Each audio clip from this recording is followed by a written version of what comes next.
জয় নিতাই, জয় গৌর, জয় রাধেশ্যাম। নিতাই পরিবার চ্যানেলে সকলকে স্বাগত।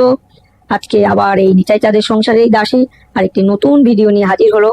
তো সকলে ভিডিওটি স্কিপ না করে দেখবেন। তার সাথে ভগবানের লীলা কথা, একটি পৌরাণিক কাহিনী গল্পের মাধ্যমে আপনাদেরকে বলবো। আপনারা সকলে আস্বাদন করুন। সেই গল্পটি হলো শ্রীকৃষ্ণকে নারদের অভিশাপ। লীলাময় ভগবান শ্রীহরি একাধিকার অভিশাপের শিকার হন। এক কল্পে জলধর দৈত্যের উপদ্রবে দেবতারা নাজেহাল। তখন শিব গেলেন যুদ্ধ করতে। তিনিও জলন্ধরকে পরাজিত করতে পারেননি, কারণ জলন্ধরের স্ত্রী ছিল সতী সাধ্যী নারী। তখন শ্রীহরি ছল করে জলন্ধরের স্ত্রী সতী ধর্ম নষ্ট করেন। সেই নারী যখন ভগবানের ছলনা বুঝতে পারেন, তখন তিনি ভগবানকে অভিশাপ দেন। আরেকবার শঙ্খচূড় নামক অসুরও তার স্ত্রী তুলসীর জন্য অবদ্ধ ছিলেন। দেবলোকের মঙ্গলের জন্য তিনি তুলসীর সতীত্ব হরণ করেন। তুলসী ছিলেন ভগবত ভক্ত, কিন্তু ভগবানের ছলনা বুঝতে পেরে তিনিও শ্রীহরিকে পাষাণ রূপ প্রাপ্তির জন্য অভিশপ্ত করেন। ভগবান তাই শিরোধার্য করে নারায়ণ শিলাতে পরিণত হলেন। উপরন্তু তুলসীর ভগবত ভক্তির মাহাত্ম্যকে জন্য তিনি জন্মে জন্মে সেই ভগবানের শ্রী চরণ কমলে স্থান পান। কিন্তু যদি শোনা যায় যে দেবশ্রী নারদ ভগবানকে অভিশাপ দিয়েছেন, তাহলে চমকে উঠতে হয়। কিন্তু ঘটনা তাই, নারদ দক্ষ কর্তৃক যাযাবর বৃত্তির অভিশাপ পেয়েছিলেন। হিমালয়ে গঙ্গার তীরে এক মনোরম আশ্রম দেখে নারদের ভালো লাগলো। তিনি পর্বত নদীর কান্তারে অনবদ্য দৃশ্য অবলোকন করে রামকান্ত ভগবান শ্রীচরণের অনুরাগ জন্মালো। শ্রীচরণ স্মরণ হওয়াতে তিনি সাপমুক্ত হলেন। তারপর সেই মনোমুগ্ধকর আশ্রমে তিনি সমাধিস্থ হলেন। নারদের এই সমাধি দেখে ইন্দ্রের ভয় হলো। তিনি ভাবলেন নারদ হয়তো তপবলে তার ইন্দ্রত্ব কেড়ে নেবেন। ইন্দ্র কামদেবকে আদেশ করলেন, যাও, তোমার সঙ্গী সাথী নিয়ে দেবশ্রী নারদের সমাধি ভঙ্গ করো। মিন কেতু কবিদের অজ্ঞাত বলে আদেশ পালন করে তৎপর হলেন। মদন সেই আশ্রমে বসন্ত সৃষ্টি করলেন। নানা রঙের ফুল ফুটলো, কোকিল গান গাইল, ভ্রমর গুঞ্জন করলো, শীতল মৃদু মন্দ সুগন্ধি বাতাস বইল। উর্বশী রম্ভা প্রমুখ অপ্সরা নানা ভঙ্গিতে শরীর আন্দোলিত করে নৃত্য পরিবেশন করলো। চিরজগতী দেবর রসময়ী দেহ বল্লরী আন্দোলিত হলো। কমলা কলায় নিপুণ সেই অপ্সরাদের ছলা কলায় নারদের সমাধি ভঙ্গ হলো না। তখন তারা অভিশাপের ভয় পেল। সকলে দেবশ্রী নারদের চরণে ক্ষমা প্রার্থনা করলো। নারদ সকলকে ক্ষমা করে দিলেন। দেবশ্রী নারদের এই ঘটনায় খুব অহংকার হলো। তিনি কৈলাসে গিয়ে শিবকে বেশ গর্বের সঙ্গে এই ঘটনা বর্ণনা করলেন। শিব বললেন, আপনি এটা যেভাবে আমাকে বর্ণনা করলেন তা কখনো ভগবান শ্রীহরিকে বলবেন না। কিন্তু নারদের শিবের উপদেশ ভালো লাগলো না। তিনি বিনায় হরি গুণগান করতে করতে ক্ষীর সমুদ্রে গেলেন, যেখানে শ্রীহরি নারায়ণ রূপে বাস করেন। নারায়ণ দেবশ্রী নারদকে আপ্যায়ন করে বসিয়ে কুশল বিনিময় করলেন। দেবশ্রী নারদ হলো সেই ভগবানের পরম ভক্ত। কিন্তু ভগবান তো অন্তর্যামী। তবুও গর্বের সঙ্গে নারদ কামদেবের পরাজয়ের ঘটনা নারায়ণকে বললেন।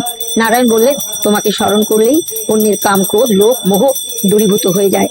তো কামদেব পরাজিত হয়েছে, এটা আর এমন কি কথা? এ কথা শুনে নারদের আরো অহংকার বৃদ্ধি পেল। তারপর নারদ বিদায় নিলেন। তখন তিনি শ্রী নারায়ণ অপূর্ব এক লীলা করলেন। তিনি ভক্ত নারদের মঙ্গলের জন্য তার মায়া শক্তিকে নির্দেশ দিলেন নারদকে মোহিত করতে। নারদ দেখলেন এক অপূর্ব নগর, যেখানে সুন্দর সব নরনারী বাস করছে। সবাই যে মদন আর আরতি।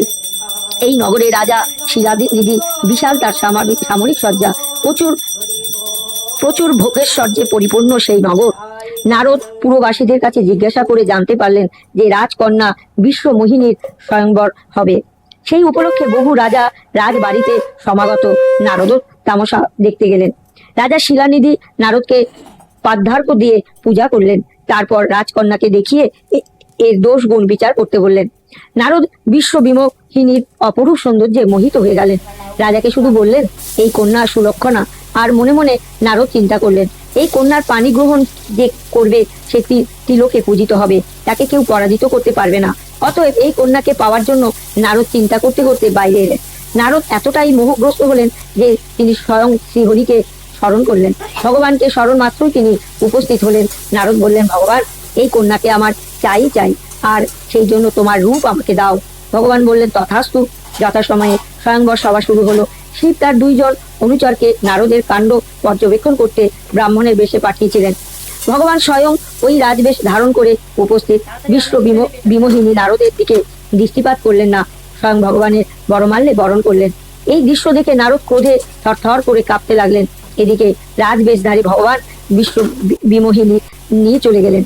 নারদের অস্থির মতি লক্ষ্য করে শিবের অনুচর বলল, ঠাকুর দর্পণের একবার নিজের মুখটা দেখো।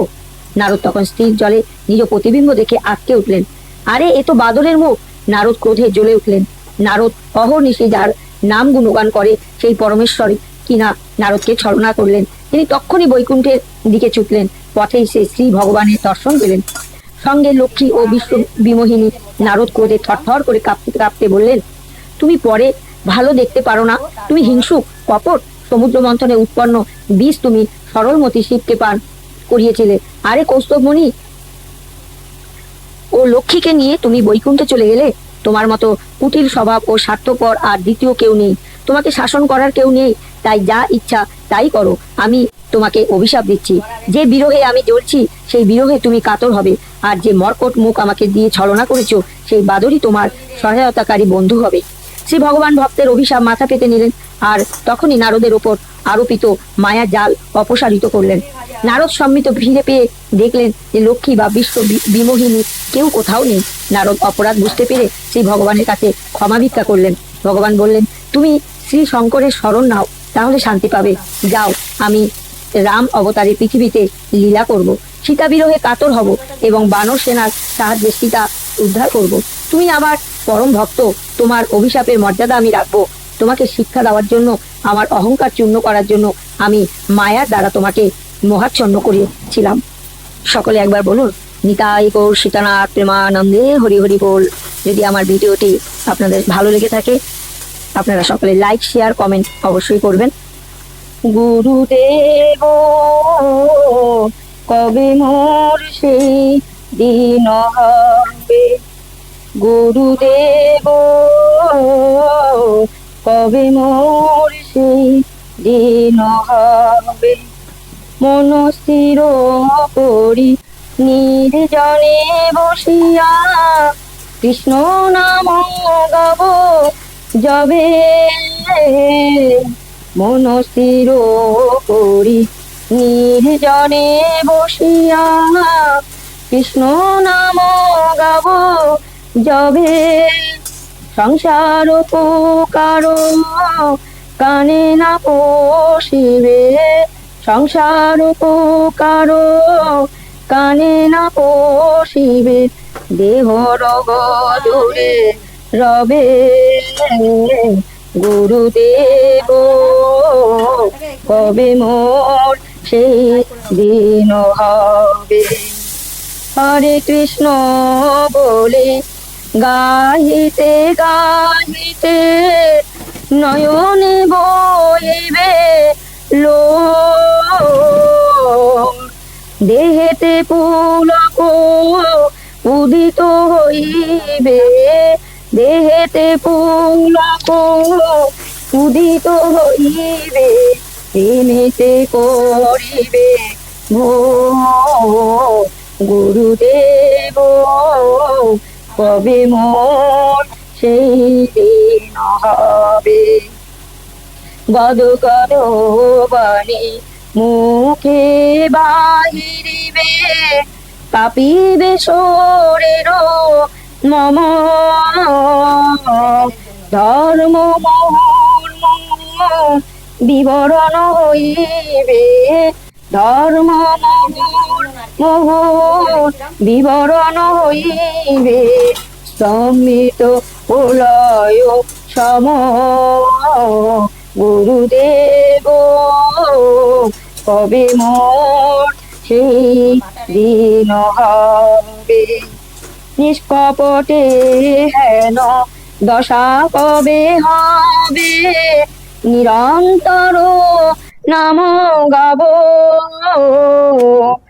আবেশে রহিয়া দেহ যাত্রা করে, আবেশে রহিয়া দেহ যাত্রা করে তোমার করুণা পাবো।